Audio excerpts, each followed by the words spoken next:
Well, let's take a look at some of the price points here. The leggies, you know, a big impact player in the Vivo IPL. And you're looking at these numbers. Rashid Khan, 4 crore rupees.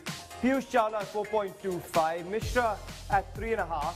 Imran Tahir was an absolute steal at 50 lakh. And Yuzvendra Chahal, I mean, that's even more of these 10 lakh rupees, Shaun. I mean, when you look at that, you wonder, and you think of Rashid Khan, you think, well, he's pipped Imran Tahir pretty much in the auction. I mean, shocking, yes? It is. It made no sense that Imran Tahir wasn't picked up in the auction, and then you go Chahal and the performances he's bring. Yeah. This man's been added a different dimension for them, and it's important because they lost a little bit of the X factor in the Fizz. Fizz went missing. He's only been playing maybe 3 or 4 matches for them. So to have something different, to have something to talk about, it's wonderful in a team setup when a new exciting person comes into the unit, gives you something different, makes the batsman wonder about what's coming next. It gives you a nice lift in the T20 field when you feel like you're under pressure a lot of the time. And that is a great option for them. Well, you've told us he's got something different. Now, what is that something different? This is where we put them to work a bit more. And guys, I'm going to take you back to the touch screen. Tell us a bit more about what he adds. What does Rashid Khan really add to this lineup? Yeah, he has been good, hasn't he, Dina? He really did perform superbly well in his first game. Have a look at his bowling action. The one thing that's a little bit different to a lot of leg spinners, it's almost a little bit like Anil Kumble. If you draw a line and show the perpendicular line of where the delivery should come from, you'll see that on the angle, there's just a slight angle over that way. So what happens to left-hander, right-hander, he ends up sliding the ball in, creates a little bit of his drift in a natural variation that he possesses. And then once he's done that, he has the ability to bowl the leg spinner and the googly, which makes him really, really effective.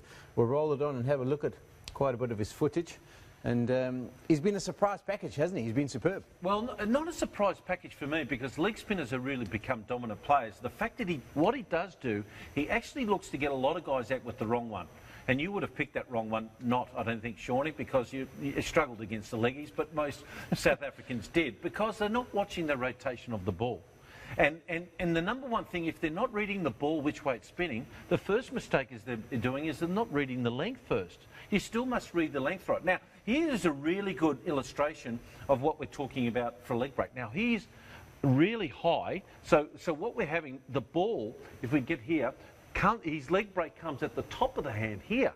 At the top of the hand, there, if I can get there, right? His wrong and actually comes out from the side, coming out from here.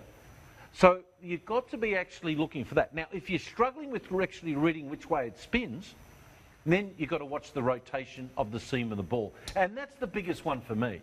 They're not watching the rotation of the ball. But I tell you what, the new phenomenon now, in T20 cricket now, is to have leg spinners like this fella who can bowl to left-handers and right-handers and still get guys out. They're very, very valuable, and I think more valuable than the off-spinner.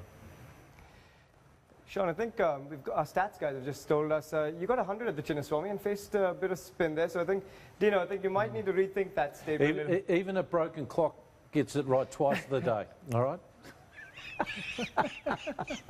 No, he's a great player. He's a great player. My word.